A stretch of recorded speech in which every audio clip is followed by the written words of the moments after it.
کو بتاؤں 2 رکعت نماز کا ثواب کیا ہے؟ اللہ اکبر، 1 گھنٹہ گیم کھیلنے میں گزار دینے والوں، پوری رات بیٹھ کر دوستوں کے ساتھ گپ شپ کرنے والوں، صحابہ نے نماز کی اہمیت کو سمجھا تھا، اسی لیے اگر انہیں پیرا بھی دینا پڑتا، اگر کوئی کام کرنا پڑتا تو وہ ٹائم پاس کرنے نہیں بیٹھتے تھے، جب موقع ملا فوراً نماز کے لیے مصلی بچھا کر کھڑے ہو گئے۔ اسی لیے تو مولا کائنات کہتے ہیں اگر میرا اللہ مجھے اختیار دے کہ میں 2 رکعت نماز پڑھوں یا جنت میں جاؤں تو میں جنت میں جانے پر نماز کو ترجیح دوں گا، کیونکہ جنت میں میری خوشی ہے، نماز میں میرے مولا کی خوشی ہے۔ یہ نماز ہے، نماز کیا ہے؟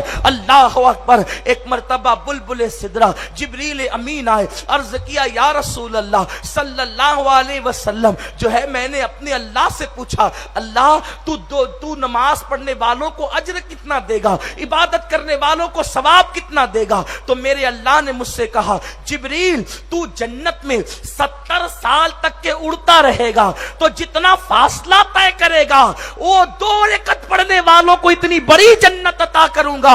اور جبریل کی پرواز کیا ہے؟ جبریل کی پرواز کیا ہے؟ میرے آقا نے پوچھا جبریل تمہاری رفتار کیا ہے؟ عرض کیا آقا میری رفتار کا اندازہ اب اس بات سے لگائیں کہ میں 4 مرتبہ زمین پر آیا ہوں، لیکن کتنی جلدی آیا ہوں آپ اندازہ کریں۔ جس وقت پہلی مرتبہ اللہ اکبر حضرت ابراہیم علیہ السلام کو آگ میں ڈالا جا رہا تھا، ادھر نمرودیوں نے ابراہیم کو آگ میں پھینکا، آگ کے علاوے میں پھینکا، ابراہیم بھی زمین پر، علاوہ بھی زمین پر، میں سدرہ پر تھا۔ میرے اللہ نے کہا جبریل اس سے پہلے کہ میرا خلیل آگ میں جائے تو پہنچ جا اور اپنے پروں پر میرے خلیل کو لے لے۔ عرض کرتے آقا ابھی خلیل جو ہے وہ آگ میں پہنچے نہیں تھے کہ میں سدرہ سے خلیل سے پہلے زمین پر آ گیا تھا اور انہوں نے اپنے پروں پر لے لیا تھا۔ دوسری مرتبہ جب حضرت اسماعیل کی گردن پر حضرت ابراہیم نے چھری رکھی، چلانا چاہتے تھے، چھری رکھ دی گئی، چلانا چاہتے تھے، رکھ کر چلانے میں دیر کتنی ہوتی ہے؟ حضرت جبریل کہتے آقا میری رفتار کتنی ہے؟ آپ اندازہ فرمائے کہ ادھر چھری رکھ دی گئی، چلنے والی ہے، میں سدرہ پر ہوں۔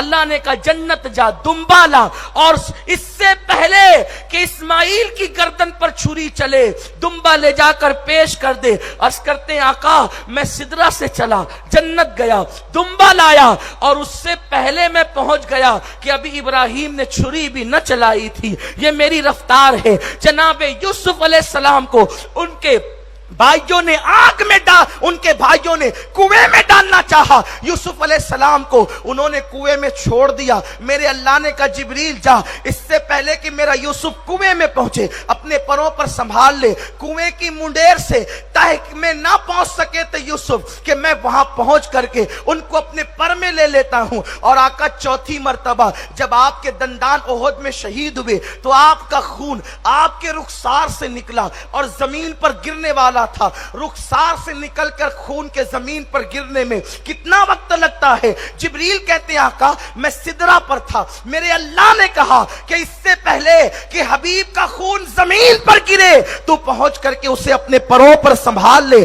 آقا آپ کا خون زمین پر گرنے سے پہلے میں نے آپ زمین پر قدم رکھے اور آپ کے خون کو سنبھال لیا۔ یہ جبریل کی پرواز کا علم ہے۔ اب سنو میرے اللہ کا وعدہ ہے جس کی 2 رکعت قبول ہوگی اس کو اتنی بڑی جنت ملے گی جس جنت کے اندر 70 سال تک کے جبریل پرواز کرتا رہے۔ جب 2 رکعت کی یہ شان ہے تو ساری زندگی کی عبادت کی شان کا عالم کیا ہوگا؟